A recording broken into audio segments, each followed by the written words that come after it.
let's start with what you guys are working on right now. You guys are both co-founders of InstantDB, which is, let's call it a much more modern and intuitive Firebase, right?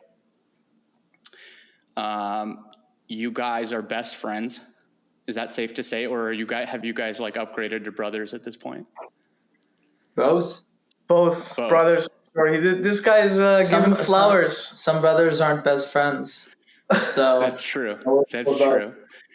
And you guys have worked at a lot of the same companies. Like your guys' LinkedIn is pretty much, I mean, we were talking about it before the pod started, a carbon copy. You guys have worked at, I don't know what the FANG companies are these days, but you guys both worked at Facebook. You both worked at Airbnb.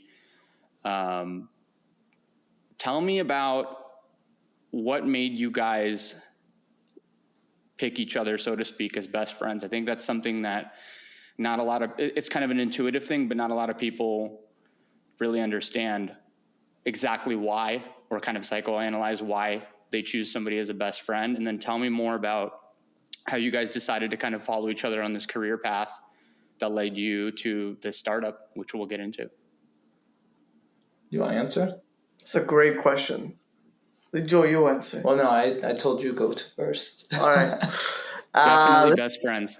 Yeah. Okay. The question is, what made me choose Joe as a best friend? You know, it's interesting because at this point, when people often mistake us. Like we used to have the same dentist, and he kept on like getting the wrong name. And we both go to jiu-jitsu. So like at this point, a lot of our life has merged. But I would say even in the beginning, there was just something that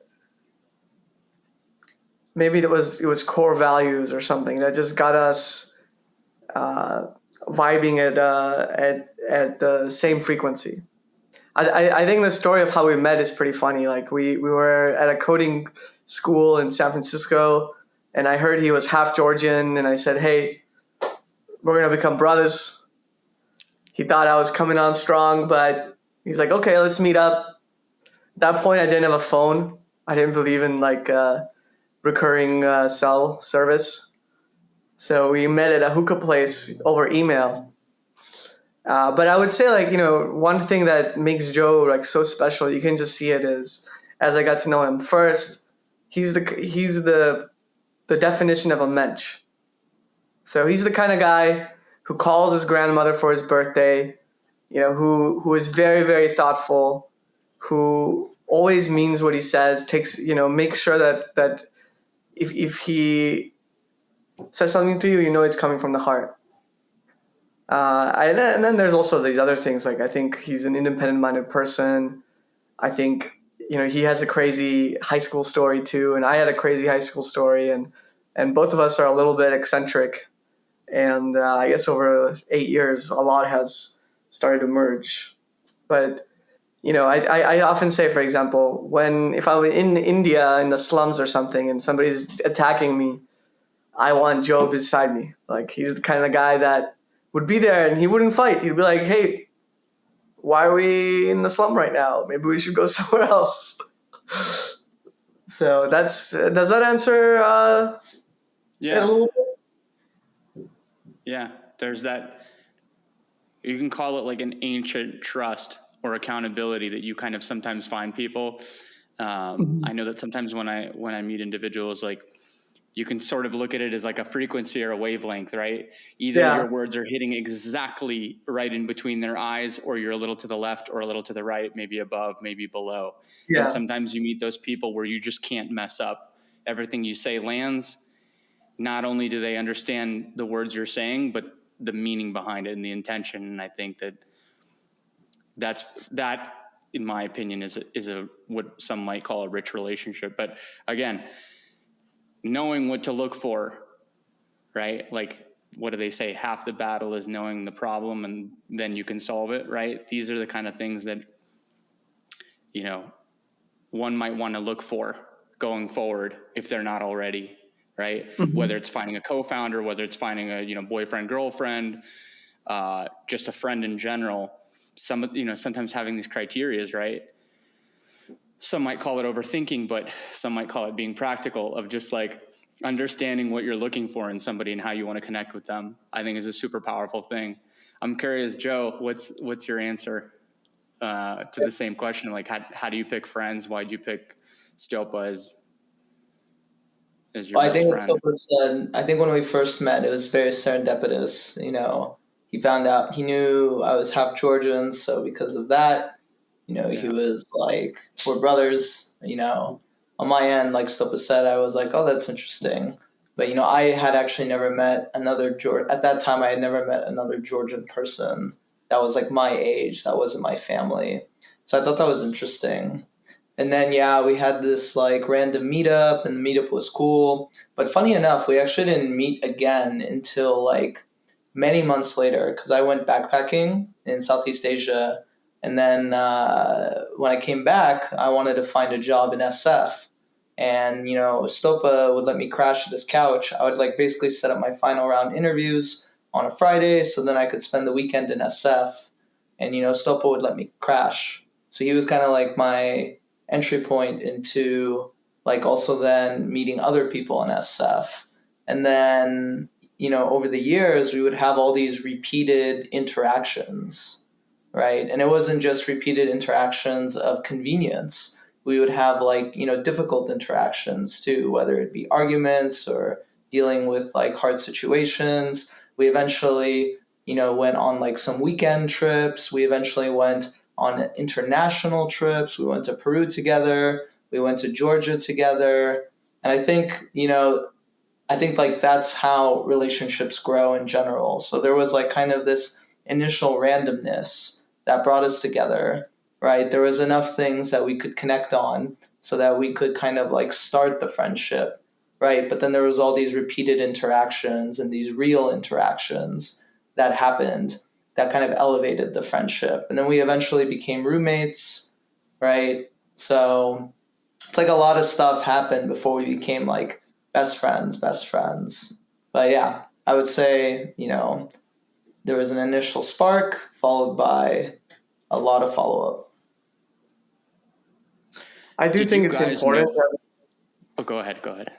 Oh yeah, I was gonna add. I think like one thing that's interesting is, I think one kind of unique thing both Joe and I share is we are intentful about the level of friendship that we want, right? Like both of us, weren't satisfied with just like a coworker friendship or just like, when people become roommates, sometimes they almost intentionally make it not deep, right? Because they don't want to have an argument or something, right? But both of us, we were on the opposite side of that spectrum. Like, okay, let's be roommates. Okay, let's travel together. Okay, let's do this hard thing together, right? So I think there was an intention towards, a deep friendship, but that also kind of like shows a certain kind of value system. Yeah, I think like, for me, when I look in friendship, character is like a very important thing to me, and Stopa has very good character. He's a great guy, very real guy. So like for me, it was really interesting to spend time with him. There are many things I felt like I had in common with him, and it was like nice to feel like, oh yeah, here's like another person who gets me,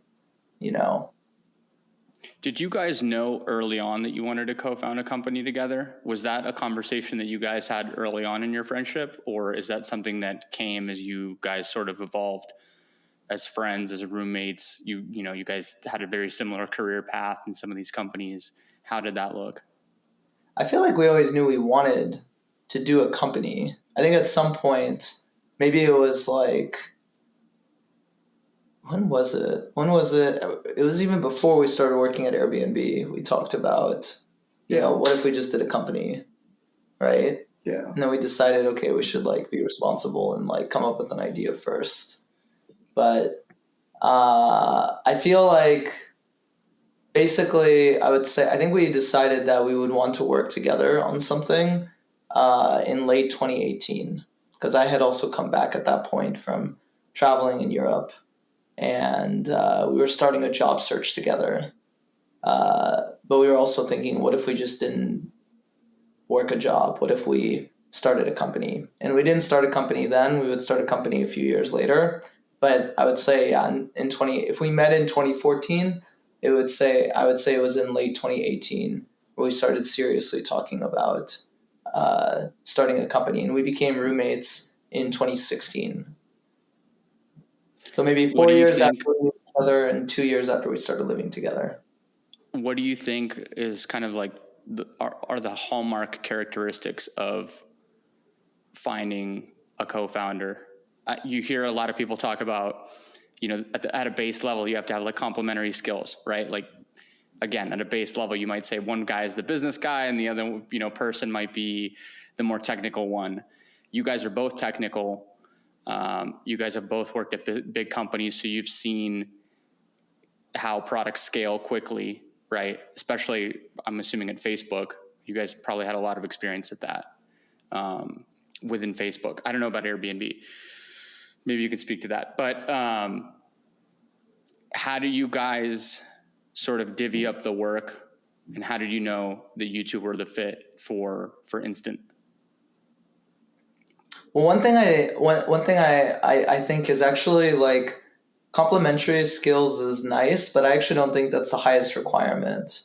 I think like a more important requirement or a more baseline requirement is like high trust, because I think doing a startup is going to be very emotional. It's definitely been emotional for us, right? But having a high level of trust, having a high level of respect is very key. I think if you actually look, I think a lot of people think like early startups or early businesses fail due to business reasons, but at least from what we've seen anecdotally and what we've heard, most of them fail because of co-founder relationship issues. So I think having like high trust and high respect is actually super important.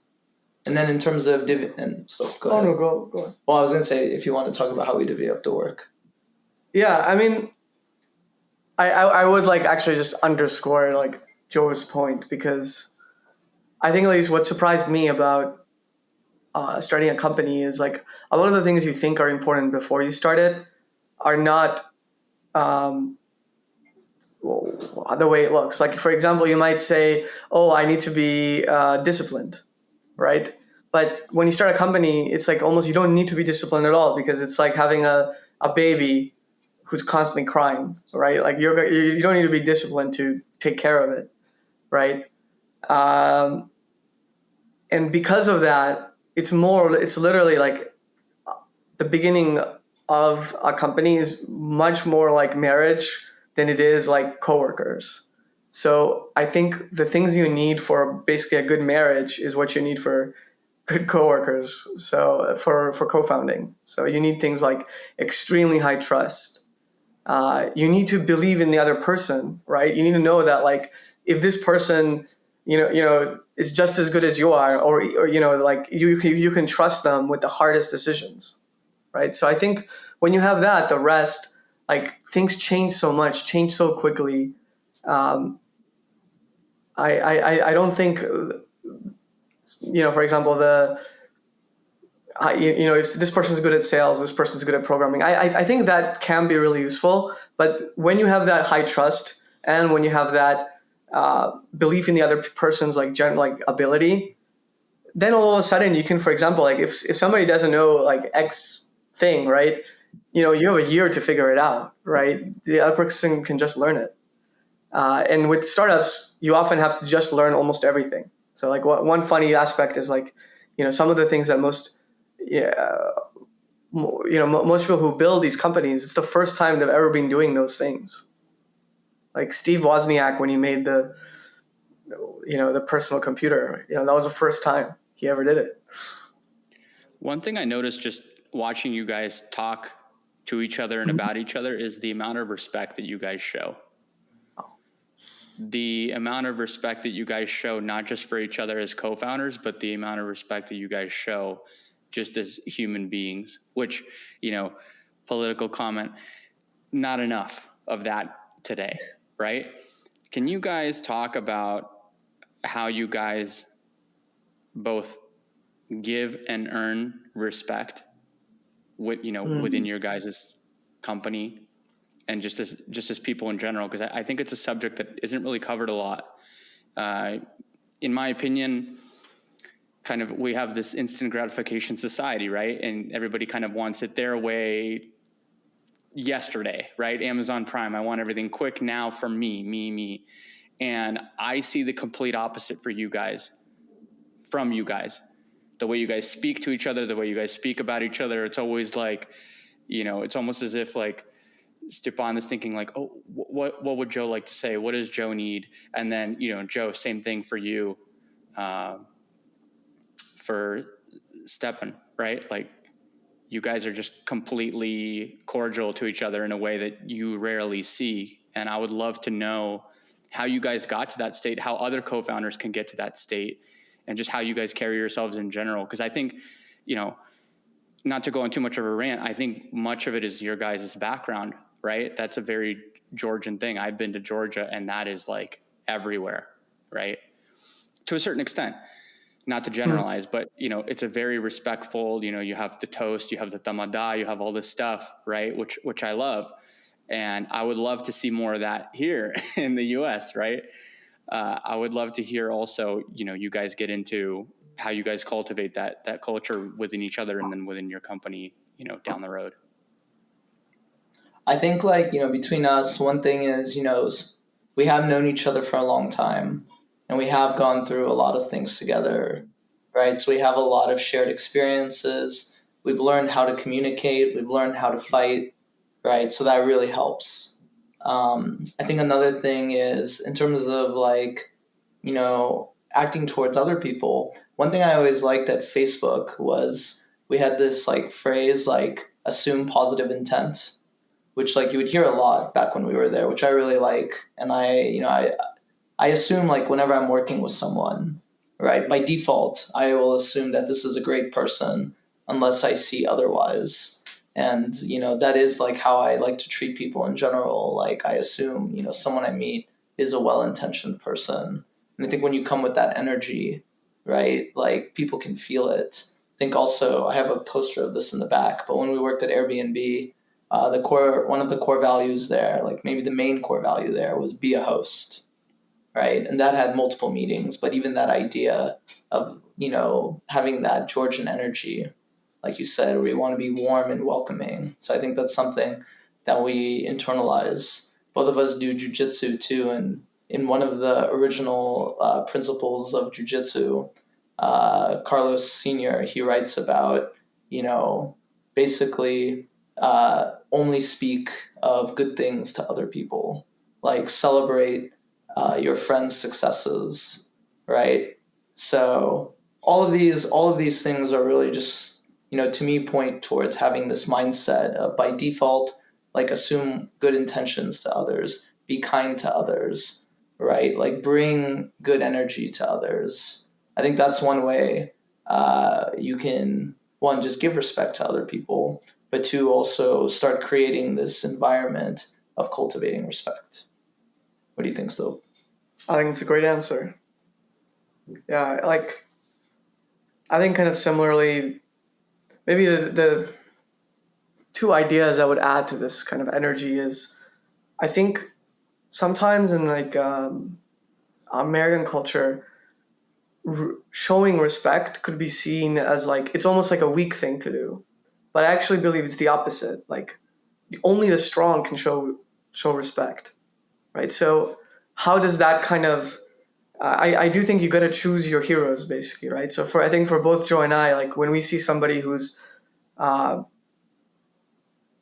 to make people around them feel calm, who's able to do the right thing, who's able to be gracious in even the most barbaric situations. That's the stuff that I aspire to be, right? That's my dream. I wish I could be more like that. So I think when you choose those kind of visions, you try to become more like that. And I do think this belief, for example, being respectful, being courteous, it's a sign of strength, right? When people say gentleman, the origin of the word is gentle.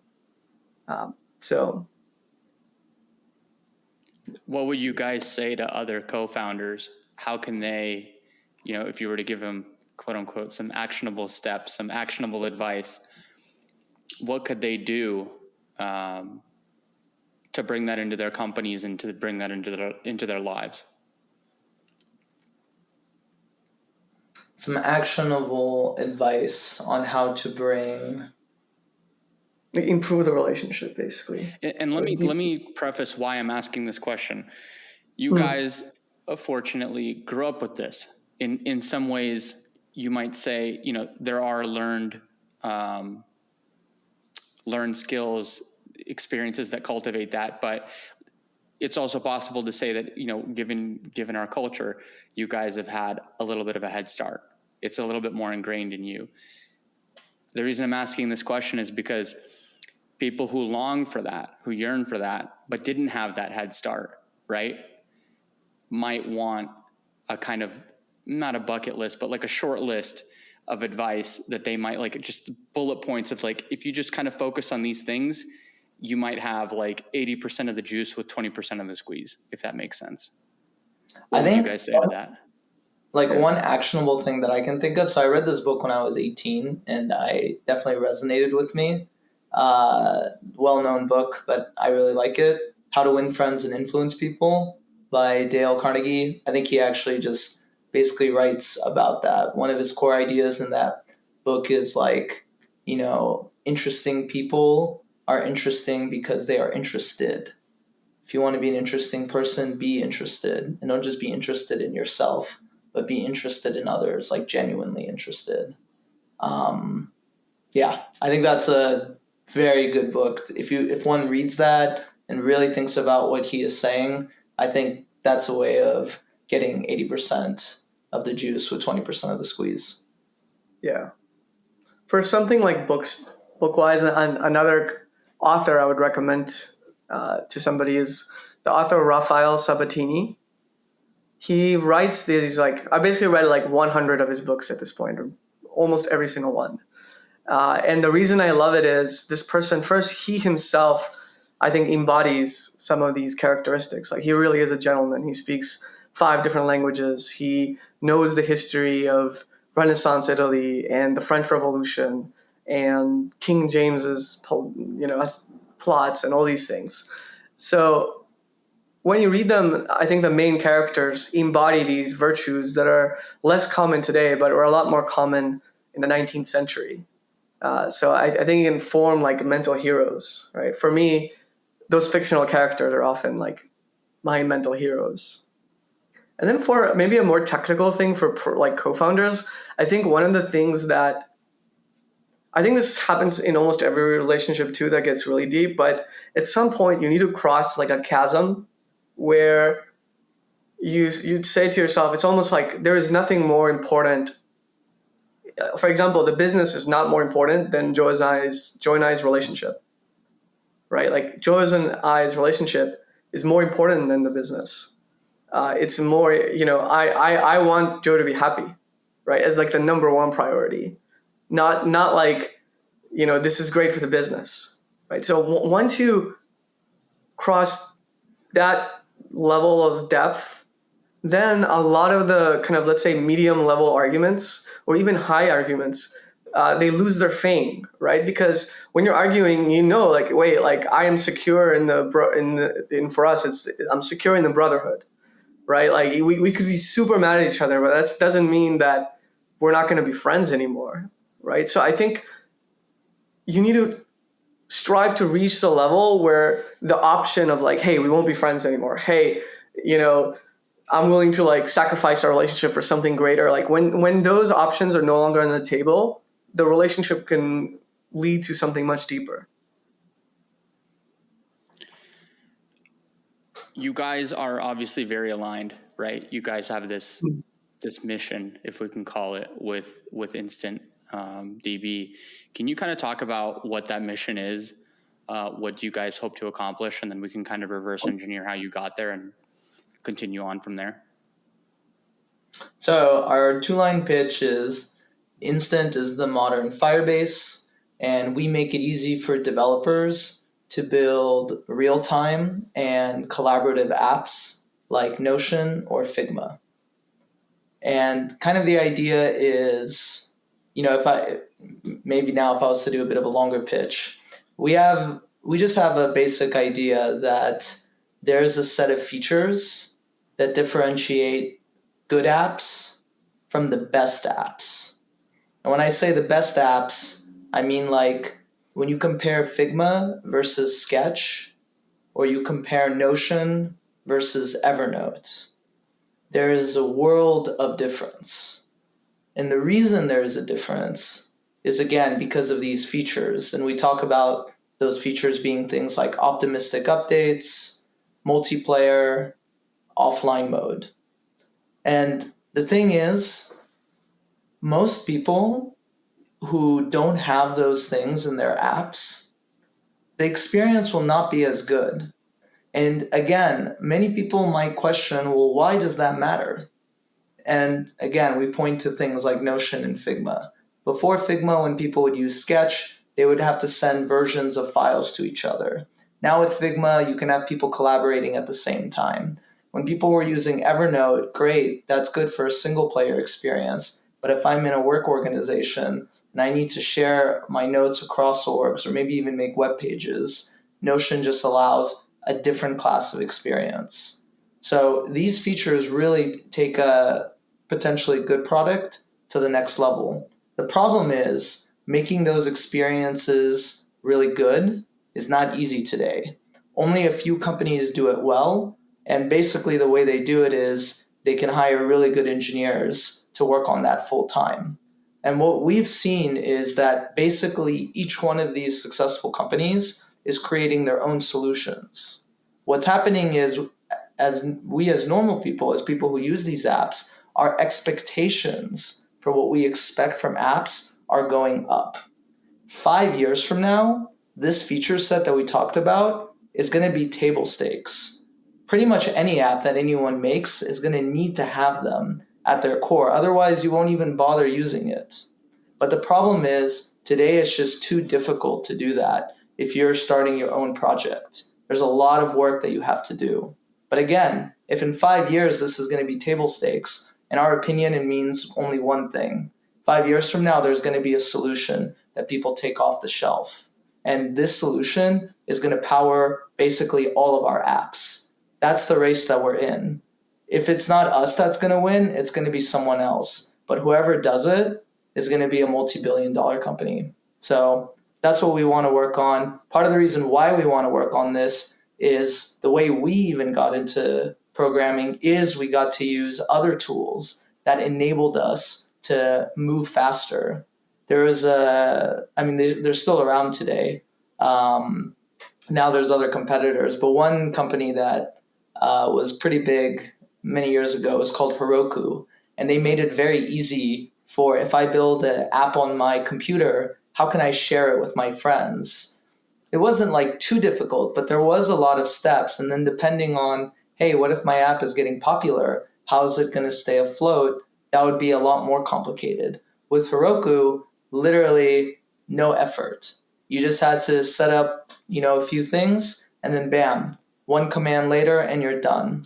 It made it so that anyone who was learning how to code could actually share their apps with their friends instantly. And that was huge. That really inspired us to make more apps. That really increased the number of apps that people were making. And in our mind, it really increased the wealth of the internet. So that's one of the reasons why we want to do Instant as well. It's not only because we see it as a big opportunity, but for our own journey, it's like completing a circle. We got to use those tools to start our programming journey, and we would love to be a tool that really powers the future generation of developers and apps. That was a lot. Beautiful. No comment. I popped those. Yeah. How did you guys, unless Stepo, you wanted to say something? I can't. That was a mic drop. Great. How did you guys, you talked about this circle, right? How did you guys get to the point, like if you were going to explain it to a 5-year-old, and I mean that literally, how did you guys land on democratizing these features for app developers, right? You had to have some kind of experience, right? You see what I'm teeing up here. You had to have some kind of experience, right? You had to have some kind of specific experiences, things you've noticed maybe at other companies, hopefully stuff that you can talk about. But hindsight is 2020. And looking back, there had to have been these milestones that led you to these things. And I'm curious, again, as you try to cultivate respect, as you try to communicate better, and you know, as people look for other co-founders, there's these things that happen, right? And these are the things that I want to point out for people that are listening. How can people follow your guys' steps to land on an idea, on a thing, on a product that they can get behind? In other words, how do you go from being a mercenary doing a bunch of different things into becoming a missionary on one key idea? How did you guys do it? I think it's interesting because I think our approach was very bottom up. So in programming too, there's these two concepts, right? When you want to achieve something, how do you do it? One way is you look at what you want to achieve and you work backwards and figure out all the different steps that you need to achieve that goal. But another way is at every point you try to follow some heuristic. You might say, what's the most interesting thing to do, right? And I could go over, might be a little bit of a longer story, but the way Joe and I ended up on Instant was actually like a 2.5-year journey of working on different projects. And there's also like a 5-6 years previous, like, you know, building up some experience. But to give context on the journey, you know, I'd say like some of the most important pieces were, first, we did decide together that we're going to do a business, and we committed to do that for at least 2 years, no matter what. So I think very often people are like, okay, we'll work on this idea, and if it works in the next 3 months, you know, then we'll quit our jobs and go all in, right? But very often you realize actually almost no idea works in the first 3 months. So this path rarely like reaches results, right? So the first thing we did was we committed together 2 years, we're going to build a business. Then the second problem people often have is they want to solve some very, very big problem and they just don't know how to start. So what Joe and I did was we created these rules for ourselves. We said, we're only going to work on things that interest us. Everything we work on has to be harder than the previous thing. And then eventually we added a third rule, which is it has to be a business, right? Because actually the first things we worked on were just toy projects, right? But actually, if you think about it, when you first quit your job, right, it has been so long since you've built something. You know, you don't need to start a huge company. The first thing you can do is just make anything, right? So we made little projects. We worked on this. We went through a textbook, which isn't even a business thing. But just by going through that book, we leveled up as programmers, right? And it's funny now, like looking back, some of the things we learned in that book are critical for being able to build something like Instant, right? Eventually, we thought to ourselves, let's make a startup about books. We wanted to become the better Goodreads. Eventually after that, we thought, okay, how about six-pack abs, right? And there's whole stories of this I can get into. But throughout all this, as we were building, you know, we realized, man, like we constantly have to do, you know, these things that we want to as programmers. Like, why is this not easy, right? And I had at some point even written an essay about this, right? And people were telling us, why don't you work on that? And we said, no, we don't want to work on that, not yet. But as time went on, we just realized, hey, like this really needs to exist. Right. And that's how we landed on Instant. Right. But I think, you know, for the person who's starting out, like the thing I would tell them is more stuff like follow your taste. Right. You're going to discover your mission. Right. But it's very hard to discover your mission, like sitting down and thinking about it. Right. Like you should do some of that, but what you actually need to do is get out there. And the second thing is you have to really give yourself a chance, right? If you want to discover your mission, you can't like quit your job, give yourself 1 month, and in that 1 month you find your life's work and people pay you, then it's great. Like, no, you need to figure out some way that, you can give yourself a real shot. So what do you think, Joe? Does that? Yeah, I think, I agree with Stopa. You got to follow your taste. Paul Graham, both of us really like Paul Graham. He talks a lot about that, and that really always influenced us. Follow your taste, follow your curiosity. And it is true, like our personal heuristics were the three things that Stopa mentioned, right? Whatever we build, it's got to be something that we want for ourselves, right? That way, even if it doesn't work out, like, hey, at least we built something that we want. Two, every time we take on a new project, let's make it more ambitious than the last one, right? So, that way, again, even if we move on to another project, as long as our slope is increasing, we're on the right path, right? And then, when we made that third rule of make it a business, that was like really a step forward for us to, basically be like, okay, we need to actually have a mindset of this isn't just purely for fun. There is another aspect for it. And I think people coming from different backgrounds, some people might come from a background where that isn't an issue, but I think for both Stopa and I, it is interesting. Like even our original project, Zeneca, our book website, that one was free to use. But then when we did our next project, the fitness one, Consistent, that was a product where we charged people $800 up front. And that was like a very different sales cycle, right? So, and that really pushed us. Now we're working on a project where we're not charging people up front, but the way that we've set it up is that if this does work, this is going to be much more than $800 a person, but this will be potentially capturing lots and lots of value. So just following those three things actually, uncovered so many things for us. And like Stopa said, that bottom-up approach. Maybe sometimes someone works on a business and they're like, I already know everything. I've done this so many times through work or through other scenarios, and I know exactly what to do. But sometimes, you don't know what it is. But if you move forward, you uncover things. Maybe one more analogy for this is Paul Graham talks about this in terms of writing an essay. Sometimes people think, I only write an essay when I know exactly what I want to say.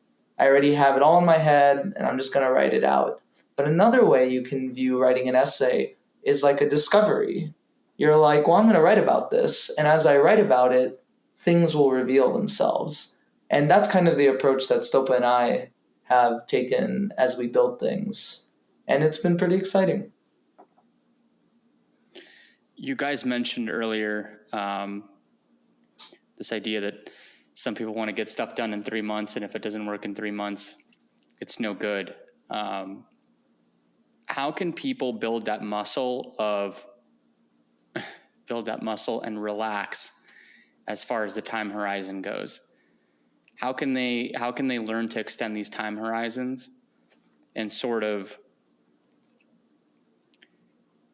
create an environment where they're not pushed against this kind of self-inflicted clock that they have to get things done in an insanely short amount of time, and basically this high expectation, right? Because if you look at some of the biggest companies out there, they have an insanely high LTV, lifetime value of the customer, and it wasn't, as they say, Rome wasn't built in a day. So you have like Amazon, they didn't take profit for a really long time, right? And these companies that are these mammoths, these Goliaths, all have two things in common. They have, high lifetime value, and they had long time horizons. How do you think founders who are either working on companies currently or want to build companies, at some point in the future, maybe they're kind of like you guys, they're in some of the, at the time or currently they're in FANG companies or just other tech startups, and one day they want to jump ship on an idea and sort of set sail. How can they incorporate this idea of a longer time horizon and not get caught up in this facade of like it has to be done in barely any time at all? It's a great question. I think, there's so many factors at play here. One of the reasons why Stopa and I could, spend all this time, working on things too, like we were spending our own savings, is because we had those savings, right? So if someone doesn't have that financial reality, right, or maybe they're married, Stopa and I, we're not married, we don't have kids, right? We don't have a mortgage. If you have these realities, right, you must take that into effect, right? And that can impact your time horizon. And I think it's very important to be real about that. So that's one thing you got to take into consideration, like, hey, do I only have 3 months and then I'm going to run out of money? Okay, well, if you're going to do that, then, it's a very high risk. And what is your risk tolerance? I think every person individually needs to feel out what their risk tolerance is and act accordingly. I do think there is a separate notion of like conviction. How can you be high conviction? For some people, they can just believe it blindly, right? And like that's enough to make them go forward. And there have been people who have been successful doing that.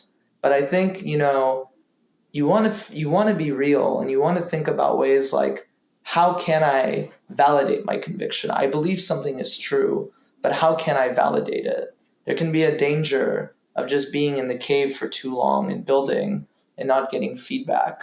So I think that's really important to, we did Y Combinator, and one of the things our group partners told us is like, you basically have two responsibilities. You have to build and you have to talk to users. And I think like talking to users is like a really big way to like build conviction. Yeah. I think that's good. Yeah, if I had, I would agree with Joe that there are realities, right? I do think I would kind of underscore that though with like this. Okay, I think I'll give like 4 disparate ideas and maybe they'll come together, but maybe they won't.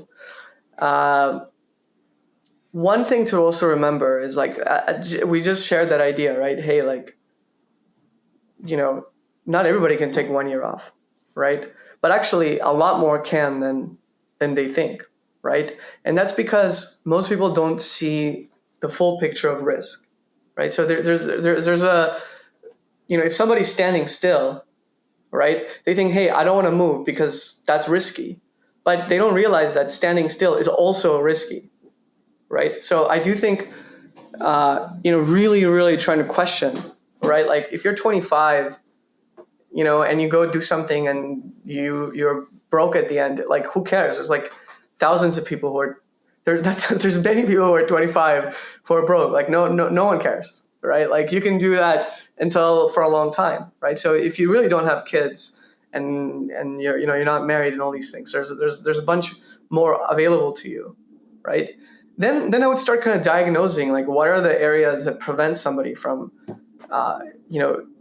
doing these kind of things. I think one aspect is self-belief, right? So one way you solve self-belief is you prove to yourself, right, that you're not like if you quit, you're not going to just like sit on the couch, right? So prove it to yourself, like do little things to show that, hey, like you're a person who delivers, right? Second is, peer pressure. So make sure, I think you can't escape the reality that you'll want to be liked by your peers, right? The only thing you can do is choose who your peers are, right? So if your entire world is filled with people kind of like climbing the corporate ladder, talking about credit card points or something, like it's not going to be easy for you to like leave that comfort, right? So how do you like solve that? Well, you make friends, you look at who your heroes are, right?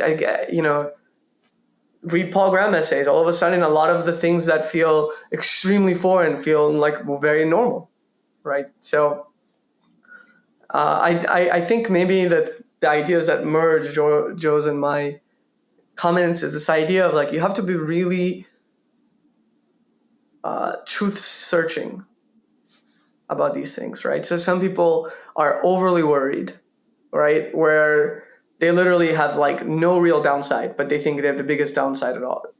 They think they have more downside than, a 45-year-old with children, right? There's people who are completely risk, they don't even see it at all, right? Like they're just completely hard-headed. They think they have an idea. They don't talk to customers. They don't care if, everybody thinks it's stupid, and maybe that'll work. But you need to you need to actually just find that truth, right?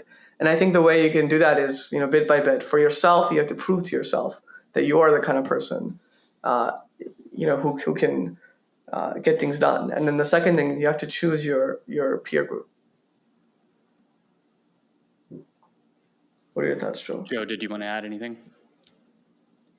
I think it's a tough, I think I remember there was a book I read, maybe it's a Seth Godin book, like The Dip, where it's all about like when to quit and when not. That's like a very challenging question in general. But I think, to Stopa's point, you don't want to put yourself in the hole, right? And you put yourself in the hole by like, maybe having financial stress. You put yourself in the hole by having a community that doesn't support you. You put yourself in the hole by not having belief in yourself, right?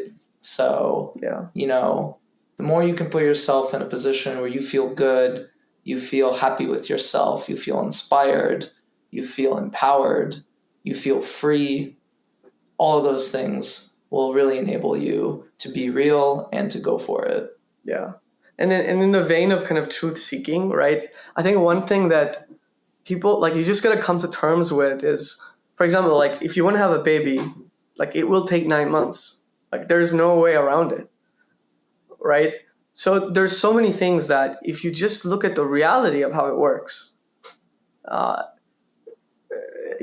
example, how do you get connections, right? How do you become friends with the most powerful people or something like that? The answer that is probably the most correct is you become friends with them when they're not powerful, like 15 years before, right? So the path, the solution to that is to, just be a good person and like be friends with people and be like useful for 15 years. And then at the end of 15 years, maybe when you need an introduction to somebody, you can get it, right? But nobody wants to hear that. So what they want is like, what's the trick so that, you can get an introduction to the president like tomorrow? Like there is no trick.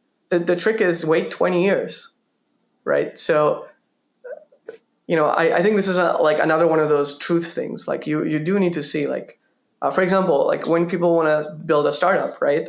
Often if somebody doesn't know how to code, they'll say, oh, like, how can I build a startup without knowing how to code? But if you want to build a startup for real, right? And it's a 10-year journey that you're about to be on, why not spend like the first 1 year like learning enough to be dangerous, right? So there's all these kind of, if you just acknowledge that part, then all of a sudden you can make these kind of longer term investments. Yeah. Okay, maybe final idea is, I think what Joe said before is really huge, which is whatever you do, you have to also make it so that it's okay if you can't be outcome oriented, right? So when we said we're gonna do this for 2 years, like you gotta make sure you spend that time in such a way that even if you fail, it's okay, right? Because again, another truth of startups is it's the chances are not are not high, right? So how do you live in a world where it's extreme high upside, low likelihood, right? Well, what you got to do is you're gonna make sure that the average case for you is going to be fine. Man, you guys covered a lot there. One thing that stood out to me is something that I call chunking. Have you heard of this phenomenon where you have this end goal, this outcome that you want to reach, right? A lot of people get fixated on this like North Star. I want to build $1 billion tech company, right? But there's many, many steps in between that idea and making it happen. And a lot of times people forget that these massive ideas or even something small, like I want to start a Facebook marketing agency. Well, you know what's a step involved in that? It's like you need to be able to take payment, make a Stripe account. That's a big part of the job done, right? But it seems like a small little thing. I think this idea of chunking, whether it's building stuff with, even a building, right? You have to start with the foundation. You look at a skyscraper, you're like, oh my God, I have to build this 890 floor skyscraper. It's like, first things first, let's do the foundation. And then we can build the first floor and the second floor and the third floor, right? But a lot of people get fixated on this tall ass thing, right? I think this same idea of chunking can be used to build your confidence, right? When you're doing startups or any kind of project, right? I don't think everybody's born with confidence. I actually don't think anybody's born with confidence. It's kind of a thing that's reinforced throughout your life. Sometimes you lose it, sometimes you gain it. Hopefully you gain it and keep it, right? But it's done through these kind of micro wins along the way. And hopefully you're more fixated on the wins than the losses. The losses you kind of use as feedback, right? Win or learn versus, it being like one step forward, one step back. It's more like it's always a step forward, just in a different way. Can you guys talk about how you've used this idea of chunking, if it's kind of clicked for you thus far, in your guys' lives and in your startup? Can you summarize it once more? I think I got a little lost. Okay. So the idea is called chunking, and it's basically breaking down. If you want to use it like for a task, let's say you're breaking down one big task into little tasks, right? The task could be anything. It could be getting ripped at the gym. It could be, getting a date. It could be making a startup. It could be anything, right? How have you guys used this idea of taking these large tasks and kind of compartmentalizing them and making them smaller and smaller so that they're bite-sized chunks and you can kind of chew through them faster? In a way, you're also building confidence because you're getting stuff done versus looking at this one big to-do list item instead of a bunch of little ones that you can chip away at. And in a week, you realize, you look back and you're like, wow, I did a lot. I feel like we do this all the time. Yeah. I feel like this is like core to software development. You can't just say like, here's the thing. You have to break the thing down into much more like concrete tasks, right? And then you can build on top of them. Or, sometimes you say, hey, I want to launch this thing, but, if I was to launch this, it would take a year. So how can I break this into milestones so that we can still launch? Maybe we'll launch in a year, but we can have like 12 launches or 11 launches or whatever before that, so that we're releasing on a frequent cadence. I think that's very powerful. I think that's like a very like core skill in like problem solving and just dealing with life in general. There's a lot of complexity in life. You got to be able to break things down. Otherwise, you're just going to get lost. Yeah. I think Joe is like a genius at this. Like, you might give him like the hardest question and be like, okay, well, we're going to sit down and open up we use Dropbox paper. He's like, open a paper doc. What's the first thing we got to do?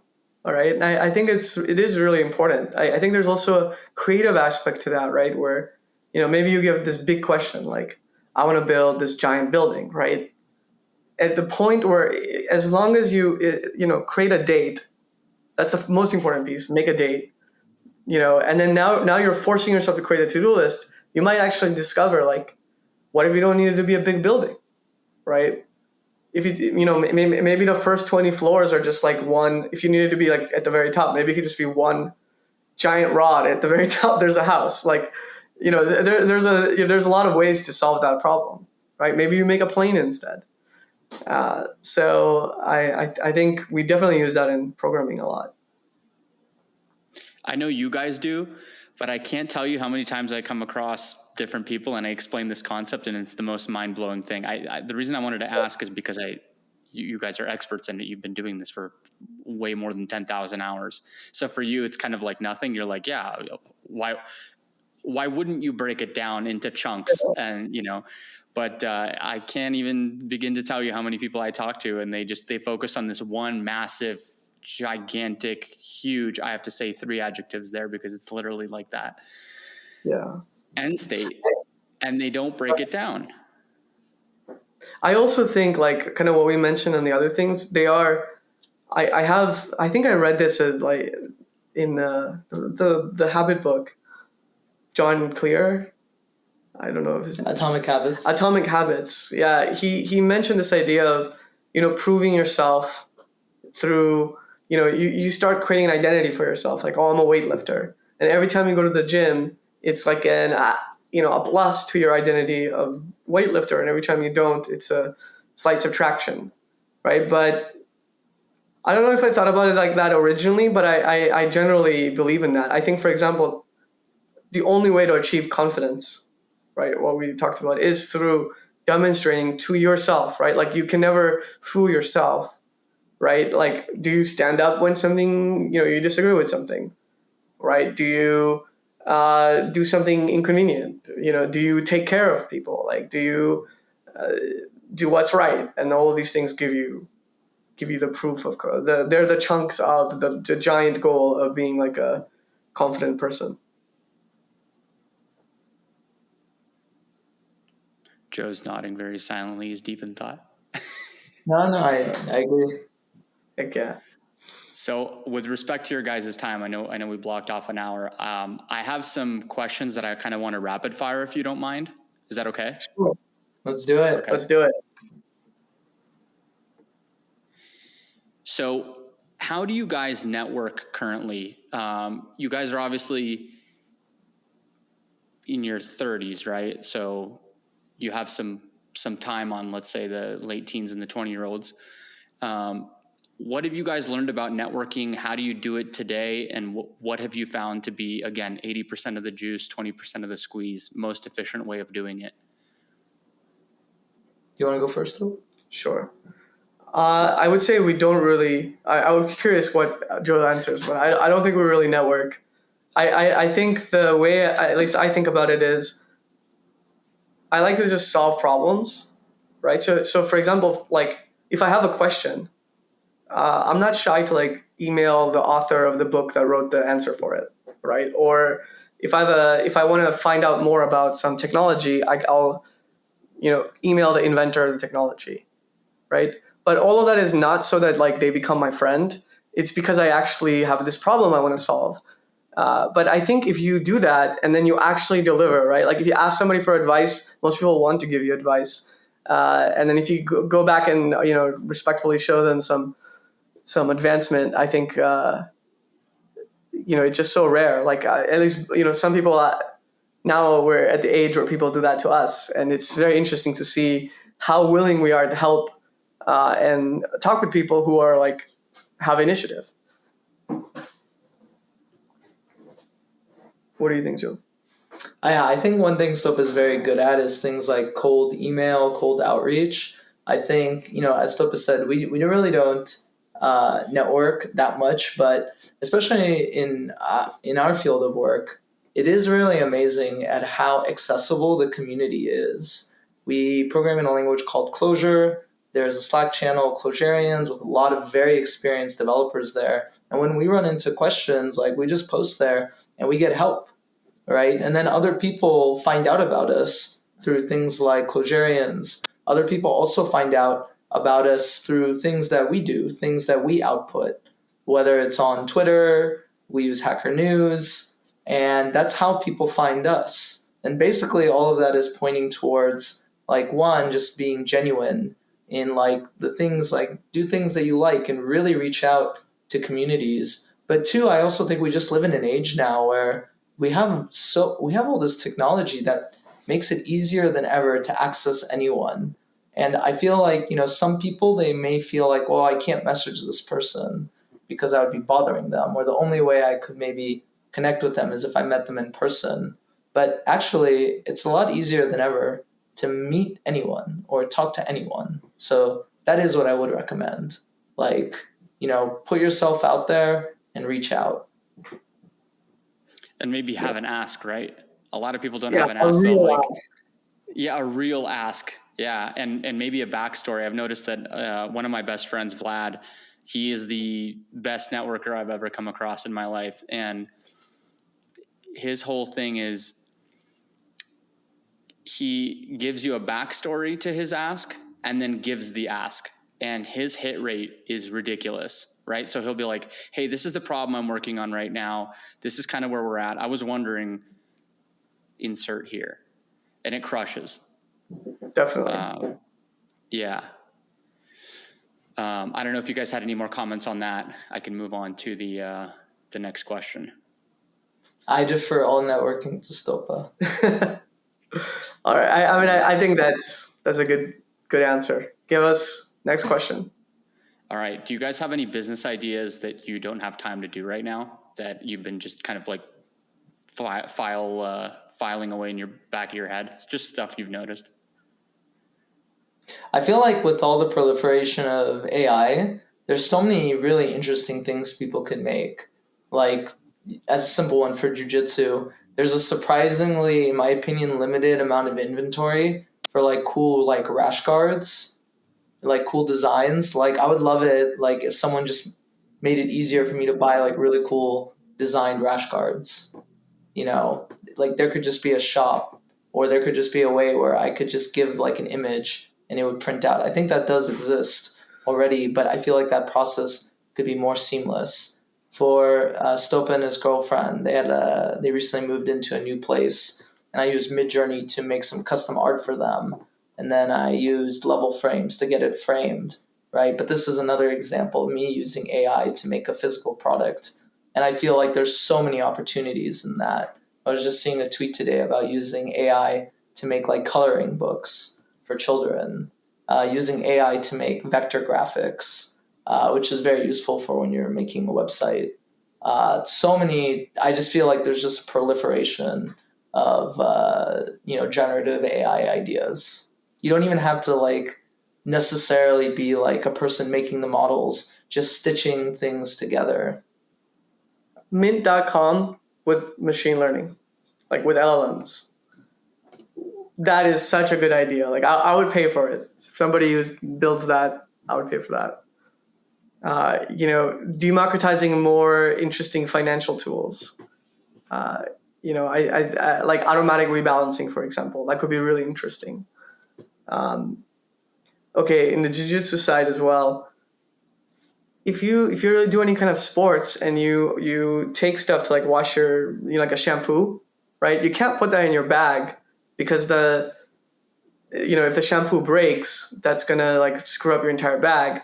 But if you put it in like a plastic bag, I guess if it's a plastic bag, if any listeners have a solution to this, we would both be thrilled to hear it. Yeah, there's no easy answer to this. So, I think there's a business there. Love it. Last question for you guys. What is your advice to young people, and kind of, again, out of respect to your time, I'll put it in parentheses. What do you want people to get out of this episode?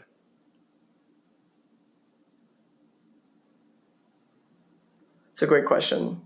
For me, for young people, like this is something I tell my nephews. This is something I, really believe for myself. I think what they need to do is to follow their taste. So really, like, just ask yourself, like, what are you curious about? And then do it. And when you do that, you're going to meet like-minded people. When you meet like-minded people, you'll build projects together. And then this creates this, like, very beautiful, virtuous cycle, right? I think the other thing I would tell them is don't constrain yourself, right? So, for example, a lot of young people, they won't even think that they can write a novel. Like, it's something you're not allowed to do, right? Or if they want to start a startup, they'll, like, start a startup. Work on really cool projects, right? Don't worry about status. Don't worry about short-term, like, you don't have to make, money, right? Like you can just make something fun, emojis covered with AI, like who knows what, this person is not necessarily young. He's like our age, but one thing I just loved about this project, he just launched this. He was just curious about how Pokemon, if he could make AI play Pokemon. And he spent 2 years building it. And he came up with all these interesting insights about like human nature and how AIs fall into the same traps as humans, and actually solving this problem of making Pokemon Go, playing Pokemon with AI pushes you into the edge of AI. So, this is something that you would never necessarily do to like pad your resume. If you did, maybe in 3 months you would quit. But he did it for so long, and this is going to make him great friends. This is going to give him so many job opportunities, right? So I think that's an example of the kind of energy that I wish people got out of it. Like, don't follow your taste and don't be afraid to don't constrain yourself.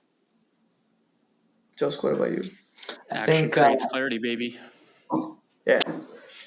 I think, I feel like, Stop and I really came into this with the mindset of like kind of sharing our views on startups and how we think about that. So in that vein, I would say if there was something actionable to take from here, here's 4 books which I found very influential for me when I think about startups, productivity, and interacting with people, and also my relationship with myself. The first book is How to Win Friends and Influence People. I think that's if there's something about interpersonal relationships, that's a huge book. Second book is 7 Habits of Highly Effective People. I think there's a lot of core ideas in there, but really that idea of moving from being a dependent person to an independent person to an interdependent person. Very important. Really going from, as Stopa was saying earlier, not being a person that's outcome dependent, but being a person that's principle oriented. The third book would be David Allen's Getting Things Done. Even though I do what I would consider a GTD light, he really actually, I think, manifests chunking and really shows how like all of the things you have to do in your life, you can reduce the complexity by having a simple system that lets you break things down into small tasks.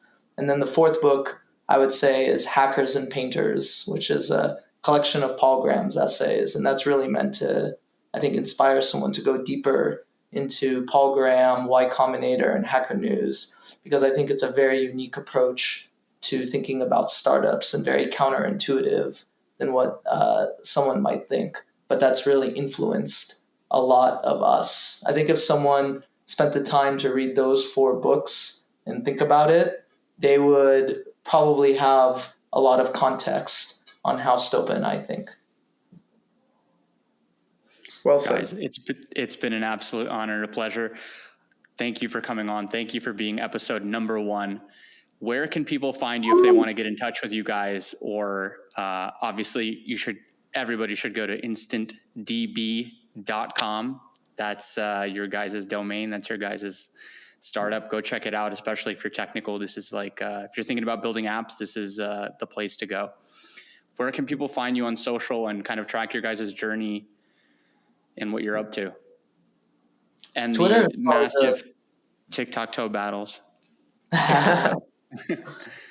I think Twitter, Stopa is very active on Twitter. Yeah, I'm also there. So we should use personal websites. You got a great website, Averbukh.com. He's got photos. He's got a lot of interesting links when you click down. In follow-up episodes, we'll talk about the background of who saw those links. And then for me, stopa.io. That's a killer domain. Oh, thank you. Probably worth a ton of money. You could sell that right now. But guys, thank you so much. I love you guys. I hope to continue the conversation one day. And again, thanks for coming on. I will send you guys the clips when they're done.